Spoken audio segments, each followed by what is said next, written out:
Hello everyone, welcome to Apri Plus Academy for Civil Services. This is a video on daily topic-wise news analysis where we cover the news from two important newspaper, that is the Hindu and Indian Express.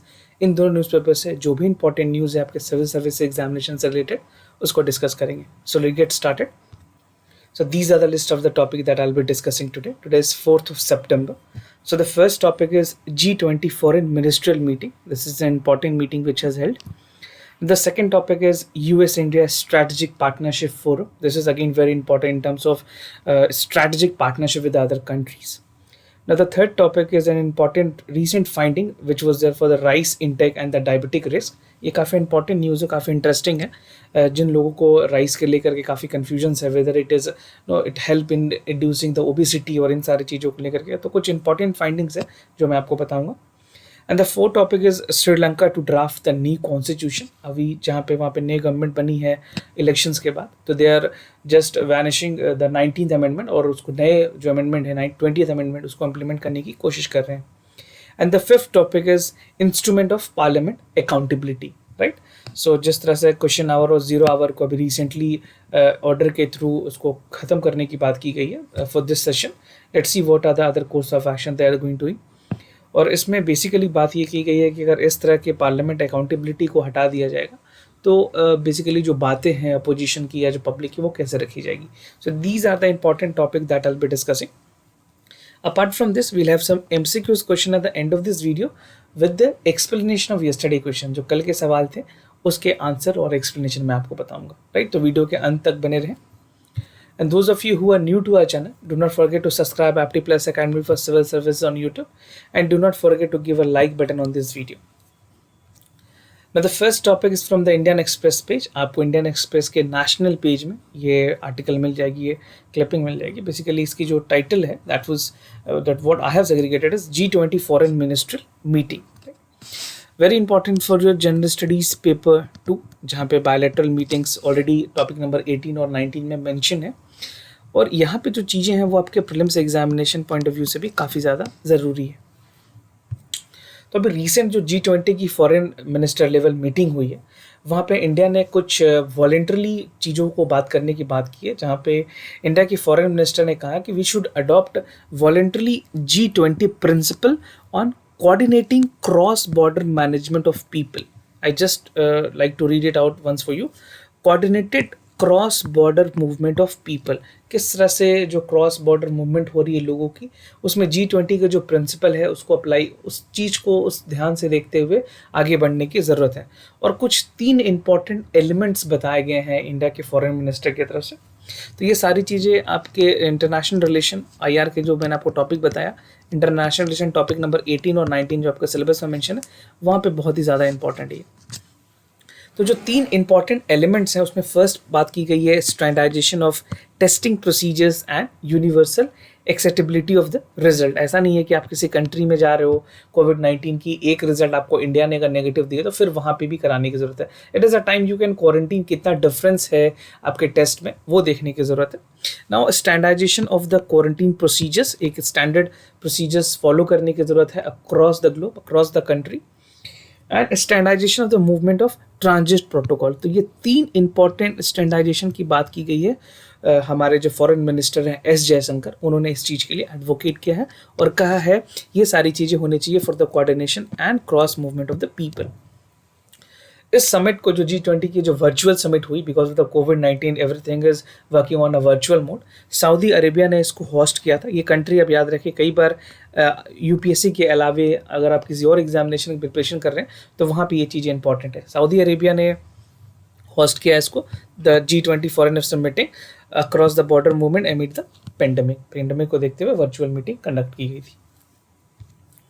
तो बात करें जो foreign minister हैं India के, उन्होंने कहा है कि जो जितने गवर्नमेंट्स हैं around the world they should ensure कि जो इंटरेस्ट हैं जो फॉरेन जो स्टूडेंट्स किसी भी कंट्री में इंडिया के हो या किसी और कंट्री के इंडिया में हो, राइट, या हमारे भारतीय अगर किसी ऐसे कंट्रीज़ G20 कंट्रीज़ में हो या G20 के किसी और स्टूडेंट हमारे कंट्रीज़ में हो, तो उनको प्रोटेक्ट करने की ज़रूरत है. जो जहाँ पे फंसे हुए जो स्ट्रैंडेड हैं उनको वापस उनके घर लाया जाए. राइट।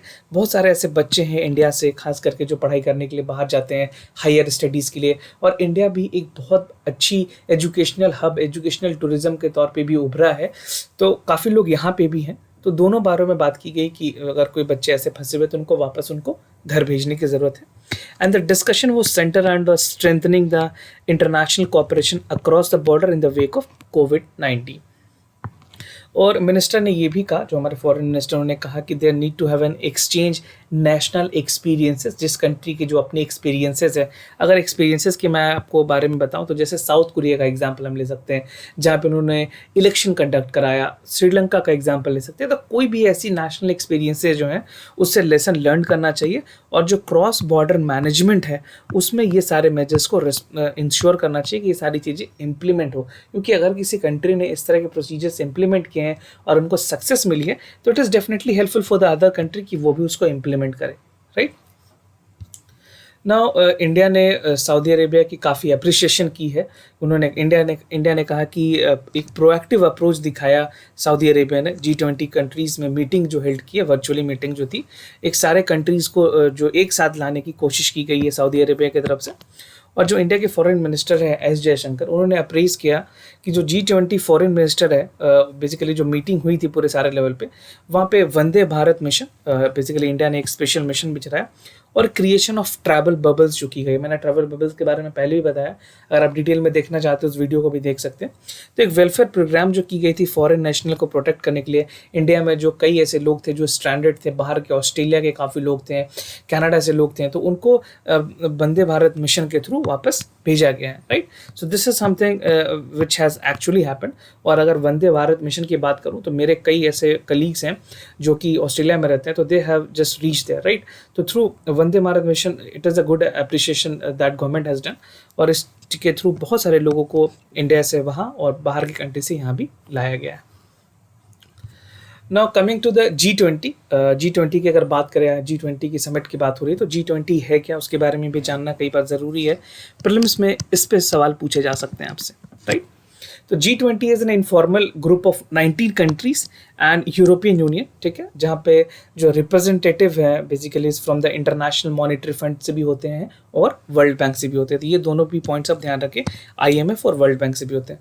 जो G20 के जो मेंबर है that comprises of world large advance emerging economies, जहाँ पे जो अगर रिप्रेजेंटेशन की बात करूँ तो 2/3 of the world largest population को रिप्रेजेंट करती है पूरी G20 अकेले। मैं सिर्फ G20 की बात कर रहा हूँ अकेले, ये जो कंप्राइज करती है 2/3 ऑफ द पॉपुलेशन को। 85% of the global gross domestic product जो है वो G20 कंट्रीज से आती है, पूरे members. 80% of the global investment G20 countries से अक्रॉस द वर्ल्ड, और 75% of the total trade is coming from the G20 countries, all the member countries, right. तो अब आपके मन में ये बात होगा सर G20 में कौन कौन से कंट्रीज हैं। तो उससे पहले मैं आपको थोड़ा वर्किंग बता दूं, उसके बाद मैं आपको जो मेंबर कंट्रीज हैं उसके बारे में भी आगे बताऊंगा। अगर वर्किंग की बात करें तो G20 is divided into 2 tracks. इनके 2 ट्रैक्स हैं जिन पे ये काम करती है। ट्रैक का मतलब यहाँ पे है कि एक रोड मैप जो इनको एक बेसिकली एक प्रॉपर प्रोसीजर्स बनाए हुए जैसे इनको काम करना है। So sir the first is the financial track, the finance track है, जो कि कंप्राइज करती है meeting with the G20 finance minister. Central bank जो है, जैसे हमारे यहाँ पे सेंट्रल बैंक हमारी RBI है, राइट। तो RBI US की तरफ से, जैसे US फेड होती है, वहाँ पे US फेड है, that is their central bank. तो ये सारे जो भी सेंट्रल बैंक हैं उनके साथ या उनके जो डेपुटीज हैं उनके साथ मीटिंग कंडक्ट की जाती है, और मीटिंग सेवरल टाइम्स होती है throughout the year to focus on monetary and physical issue. Financial regulation अगर किसी तरह की हो रही है तो उसके चेक एंड बैलेंसेस को देखे जाते हैं। उसके बाद शेपरा ट्रैक है that focus on the broader issues such as political engagement जो है उसको ये ध्यान देती है, anti corruption, development of energy etcetera. तो जो रेंजेस है, जो इश्यूज है या जो टॉपिक जिसको कंसर्न करती है जो ट्रैक्स, उसका दायरा थोड़ा सा बड़ा है, राइट। तो बात करें जो मेंबर कंट्रीज़ हैं, कौन कौन से मेंबर कंट्रीज़ हैं। मेंबर कंट्रीज़ आपके लिए जानना इस वजह से भी ज़रूरी है क्योंकि कई बार प्रीलिम्स एग्जामिनेशन में UPSC आपसे ऐसे पूछ सकती है which among the following is not a G20 member. तो नॉट वाला क्वेश्चन यहाँ पे बहुत ज़्यादा बनता है, राइट। तो इसको आप बेशक ध्यान रखें, मेंबर कंट्री इसीलिए आपको सारे याद करने पड़ेंगे। तो मैं एक एक करके आपको बता देता हूँ। Argentina, Australia, Brazil, Canada, China, European Union, France, Germany, India, Indonesia, Italy, Japan, Mexico, Russia है, Saudi Arabia, South Africa, South Korea, Turkey, United Kingdom and United States. तो ये सारे इसके मेंबर कंट्रीज हैं। आप ये बिल्कुल ध्यान रख लें कि ये सारे मेंबर कंट्रीज, अगर कोई भी इसके अलावा ऐसे कंट्रीज आए जो आपने नहीं पढ़ा है, वो मेंबर कंट्रीज में नहीं होंगे, और अपने आराम से आंसर्स को आप एलिमिनेट करके आंसर मार्क कर सकते हैं। ये स्पेशली सिर्फ और सिर्फ प्रीलिम्स के लिए इंपॉर्टेंट है। तो बढ़ते हैं अपने अलग टॉपिक की तरफ, जो कि हिंदू से है।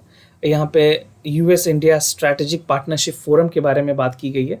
तो जो हमारे जो चीफ ऑफ डिफेंस स्टाफ हैं, मेजर जनरल बिपिन रावत, उन्होंने कल वर्चुअल मीटिंग की है और कुछ बहुत ही कंक्लूसिव बातें बाहर आई है, तो जो कि आपके जानना के लिए काफ़ी ज़रूरी है। जनरल स्टडीज़ पेपर 3 में भी इंपॉर्टेंट है internal security point of view से। जनरल स्टडीज़ पेपर 2 में भी इंपॉर्टेंट है बायोलेटरल एग्रीमेंट, और प्रीलिम्स में इस तरह के पॉइंट हमेशा इंपॉर्टेंट होते हैं, तो प्रीलिम्स पॉइंट ऑफ व्यू से भी काफ़ी इंपॉर्टेंट है। चीफ ऑफ डिफेंस स्टाफ, जैसे मैंने आपको बताया, मेजर बिपिन रावत जो हैं, उन्होंने पार्टिसिपेट किया था एक वेबिनार पे, जो कि ऑर्गेनाइज की गई थी यूएस स्ट्रैटेजिक पार्टनरशिप फोरम के द्वारा, राइट। यहाँ पे इन्होंने कहा, जो हमारे चीफ ऑफ डिफेंस स्टाफ, उनका कहना था कि they talked about the strengthening of the quad grouping. Quad grouping के बारे में मैंने आपको कल भी बताया, मैं आज फिर से आपको बताऊंगा क्वाड ग्रुपिंग है क्या। तो क्वाड ग्रुपिंग के बारे में, it consist of India, Australia, Japan and USA. तो ये मेंबर कंट्रीज आप ध्यान रखें, 4 मेंबर कंट्रीज हैं। मैं आपको एक बार फिर से बता दे रहा हूँ, इंडिया, ऑस्ट्रेलिया, जापान और यूएसए। आप कोई भी एक निमोनिक्स इसका बना सकते हैं, राइट। नाउ इंडिया की जो गोल है, इंडिया कहाँ स्टैंड करती है, या फिर इंडिया का क्या अपना पर्सनल स्टैंड है इस चीज़ को लेकर, इंडिया ने अपनी गोल बताई है कि किस तरह से आगे बढ़ने की ज़रूरत है क्वाड को लेकर के। तो क्वाड की अगर बात करें तो it has already become to ensure the freedom of navigation. तो जहाँ पे एक फ्रीडम ऑफ नेविगेशन को प्रमोट करने की ज़रूरत है, साथ के साथ freedom of navigation operational, right. तो क्वाड के बारे में अगर आप ज़्यादा देखना चाहते हैं तो परसों की वीडियो जो है वो आप पढ़ लें, वहाँ पे डिटेल में मैंने आपको वहाँ पे सारी चीज़ें डिस्कस की हुई हैं, राइट। और जो इंडियन ओशन और रीजन है उसके अराउंड ये दोनों चीज़ों को प्रमोट करने की ज़रूरत है। क्या क्या चीज़ें? First is to freedom of navigation promote होनी चाहिए इंडियन ओशन के रीजन में, जो IOR जिसको हम लोग कहते हैं, इंडियन ओशनिक रीजन, वहाँ पे। और उसके अलावा फ्रीडम ऑफ नेविगेशन ऑपरेशन होनी चाहिए इंडियन ओशन रीजन पे, राइट। तो ये सारी चीज़ें वहाँ पे सुनिश्चित करने की बात की गई है। उसके अलावा जो चीफ ऑफ डिफेंस स्टाफ है, उन्होंने कहा है कि we need to understand the threat that is coming from Pakistan, because China क्या कर सकता है इस टाइम पे, वो 2 फ्रंट पे है, जहाँ पे he is supporting, basically Chinese are supporting Pakistan to take against the advantage of the tension with the China, right.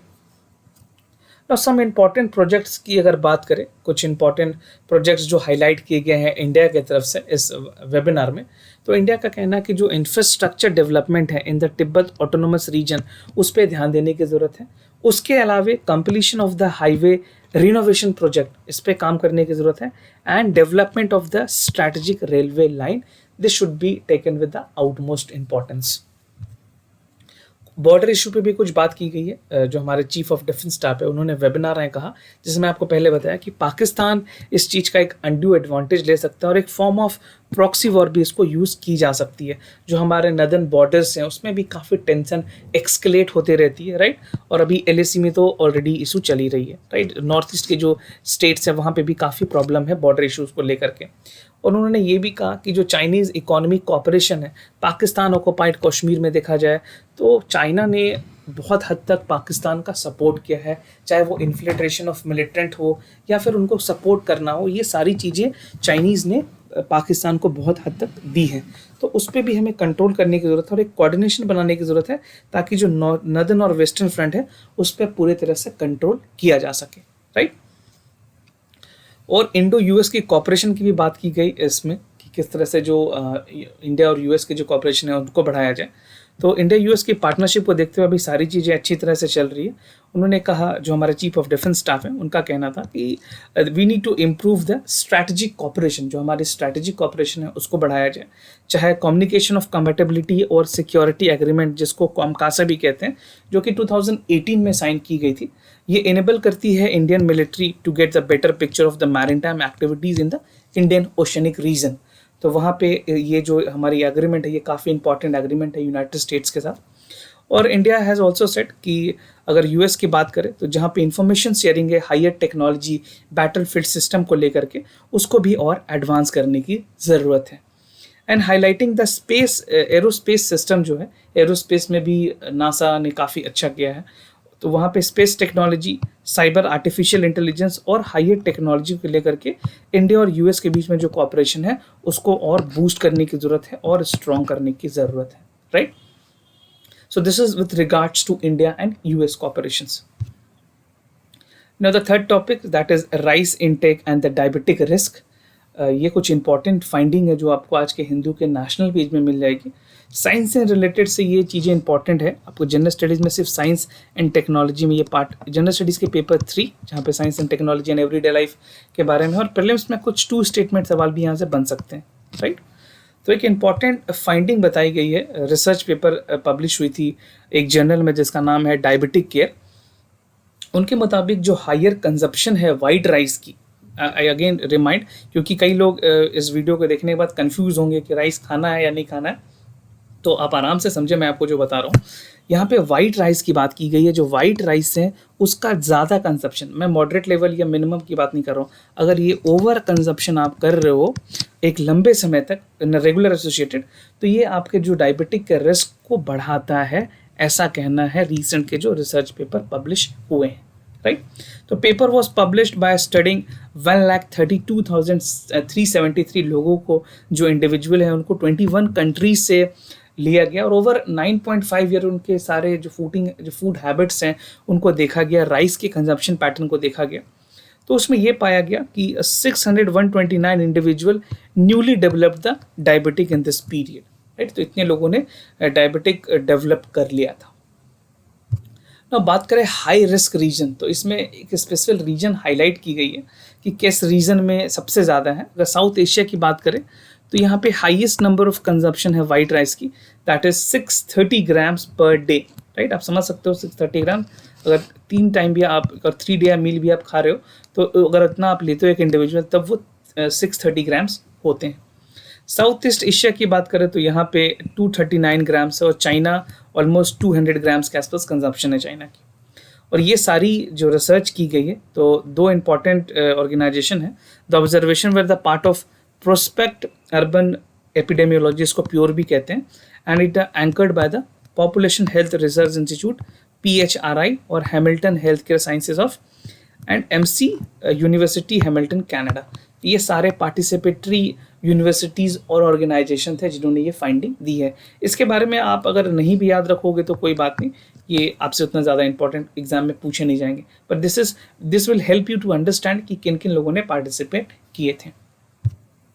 Now important finding की अगर बात करें स्टडी की, जिसके बाद आपको ये पता चल जाएगा कि क्यों ऐसे बताई गई है कि राइस बहुत ज़्यादा कंजप्शन नहीं करना चाहिए।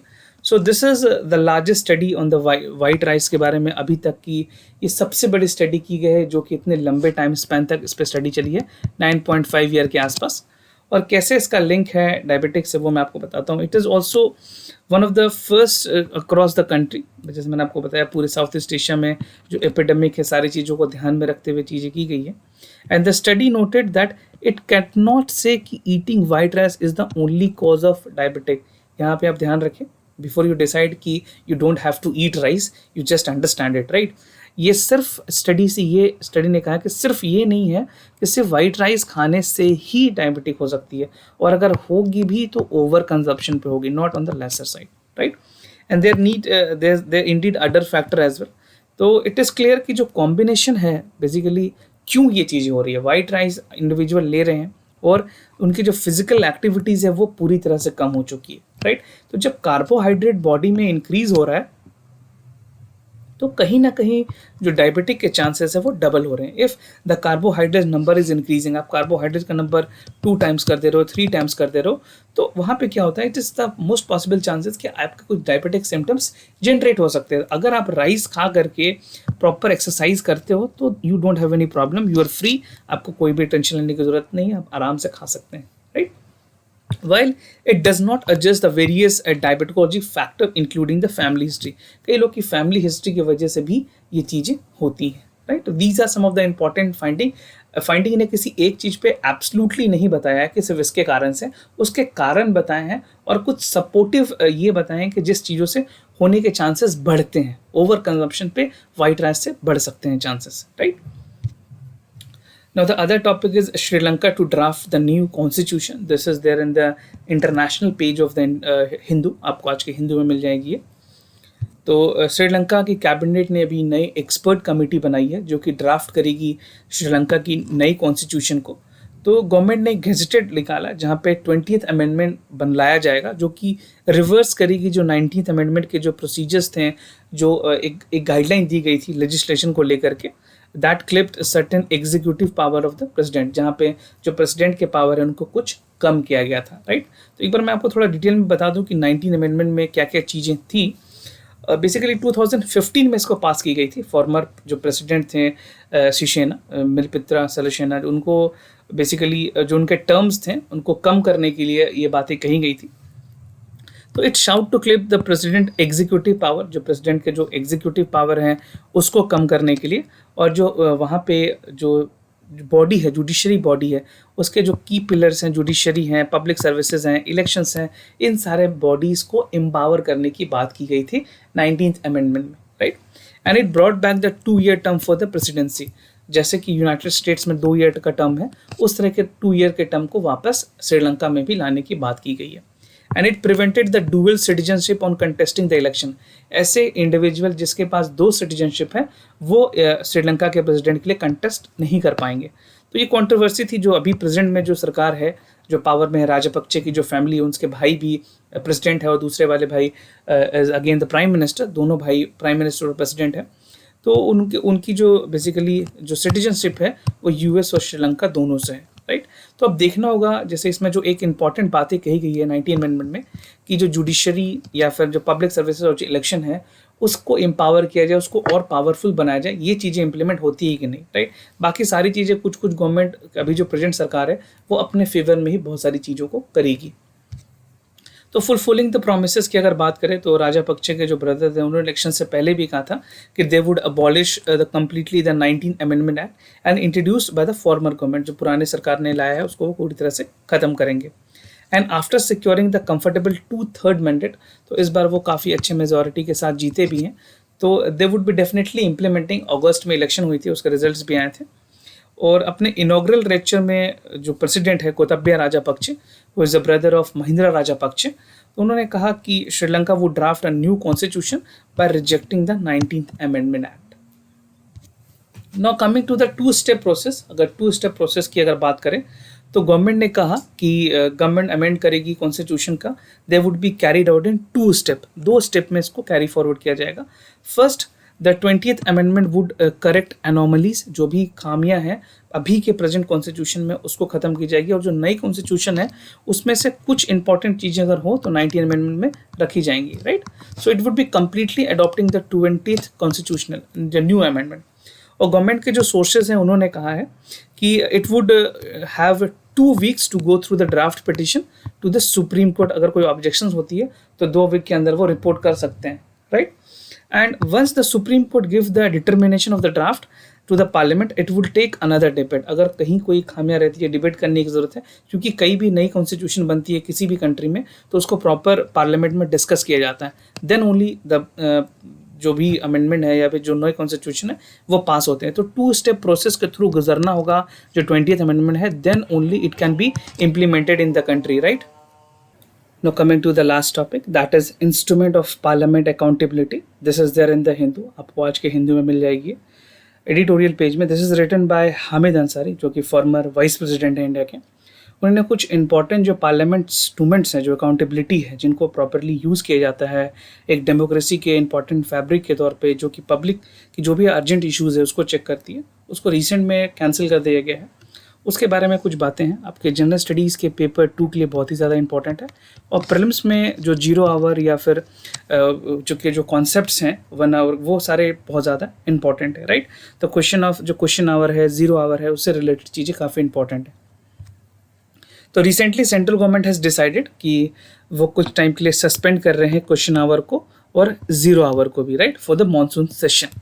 And it has been decided in the view of कोविड-19 पेंडेमिक, ताकि सेशन में ज़्यादा टाइम वेस्ट ना हो, ऐसा कहना है सरकार का. But in a democracy, in a country like India, ये सारी चीज़ें इनहेविटेबल है और इसको आगे लेके चलना ही ज़रूरी है. राइट. इससे पहले भी बेसिकली मैं आपको बताऊं तो 1962 की जब चाइना के साथ वॉर हुई थी हमारी, उस टाइम पे इस तरह की चीज़ें की गई थी। तो in past too the question has been suspended, however they were suspended during the national emergency. तो ये कंडीशन तब लागू होती है जब इंडिया में नेशनल इमरजेंसी लगी हुई है, तब ये नॉर्मल टाइम में नहीं, बट अभी करंट जो सस्पेंशन है that is done during the regular season में, रेगुलर सेशन को देखते हुए, राइट। तो इंस्ट्रूमेंट ऑफ अकाउंटेबिलिटी की बात करें तो कुछ इंपॉर्टेंट इंस्ट्रूमेंट्स है अकाउंटेबिलिटी के लिए, जैसे क्वेश्चन आवर है जो कि डेली बेसिस पे होती है, unmatched critical account to regularity on the basis of equality of every member of the house, either it's from the Rajya Sabha or it's from the Lok Sabha, right। तो दोनों जगह ये permitted है। तो ये कुछ इंस्ट्रूमेंट्स है accountability के लिए, जहाँ की जो important matter of public importance वो सारी चीज़ों को डिस्कस किया जाता है without giving the notice. Now what is question hour, polity point of view से काफ़ी इंपॉर्टेंट है, ये दो आपके लिए बहुत ही ज़्यादा इंपॉर्टेंट है। तो डेफिनेशन की बात करें तो first hour of the every parliamentary sitting is slotted for the question hour, जहाँ पे 2014 में our question hour was shifted to the Rajya Sabha from 11 AM to 12 AM। ये टाइमिंग विंग आपके लिए इंपॉर्टेंट नहीं है।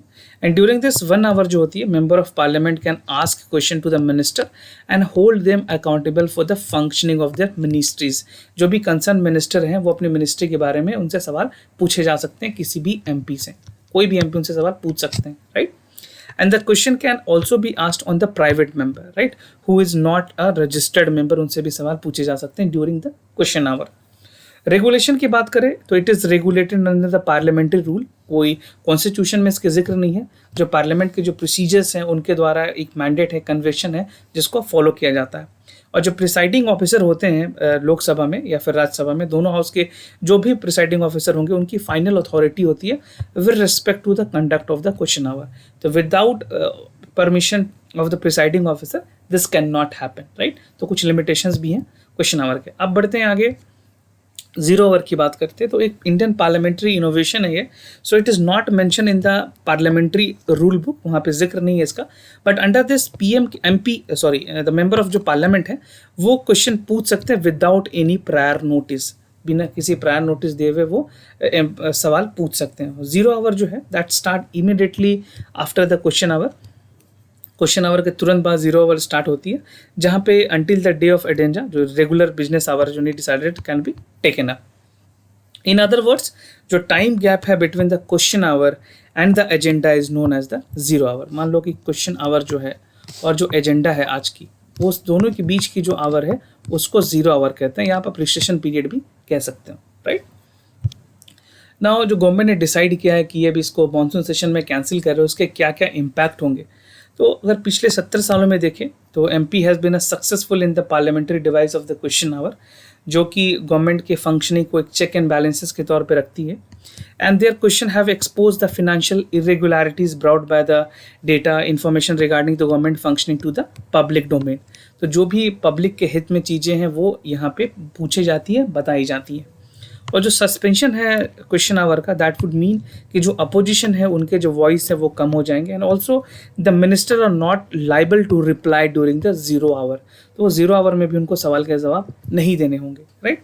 एंड दिस वुड मीन कि MP would not able to hold the government accountable in action. जो भी प्रेजेंट है या जो भी मंत्रालय है जिनकी जवाबदेही बनती है, उनको ये जवाब देना मैंडेटरी नहीं होगा इस सेशन में।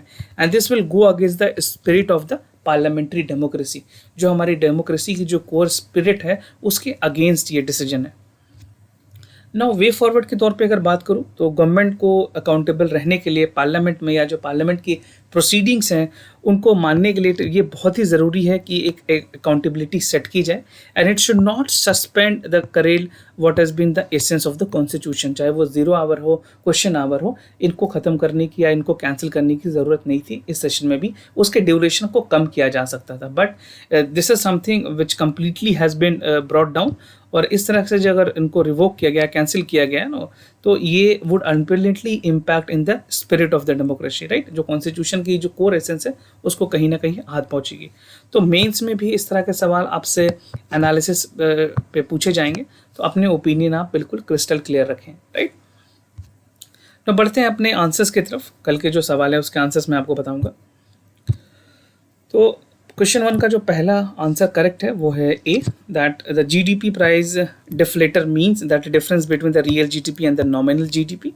स्टेटमेंट 2 इनकरेक्ट है, that nominal GDP does not include inflation with the real GDP and include inflation, right. तो रमेश सिंह इंडियन इकोनॉमी की बुक है, उसमें आप ये सारी चीज़ें डिटेल में भी पढ़ सकते हैं.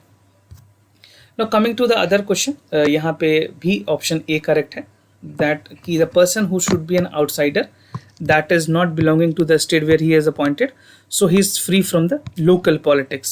और जो statement 2 है that incorrect है, while appointing the governor of the state the president is required to consult the chief minister of the state concerned. तो उनको उनके वहाँ के जो CM है उसको बताना होता है, उनसे कंसल्ट करना मैंडेटरी होता है, right. So this is from the Indian polity. M Laxmikanth में आप इसके बारे में डिटेल में पढ़ सकते हैं. Now coming to the today's MCQ, आज के जो सवाल है उसकी तरफ आगे बढ़ते हैं.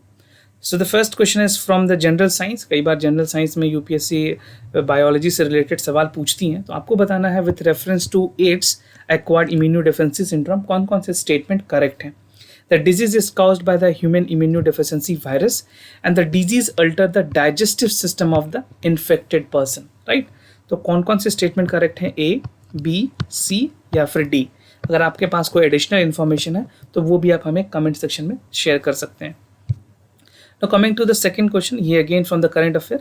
जो छाबहार पोर्ट है उससे रिलेटेड आपको स्टेटमेंट कंसिडर करने हैं. Chabahar port is lie in the gulf of Berbera और Gwadar port is located in the Makran coast. तो ज्योग्राफी पॉइंट ऑफ व्यू से, मैप वर्क से या करंट अफेयर में काफ़ी ज़्यादा ये न्यूज़ में रही है, तो दोनों जगह ये इंपॉर्टेंट है, राइट.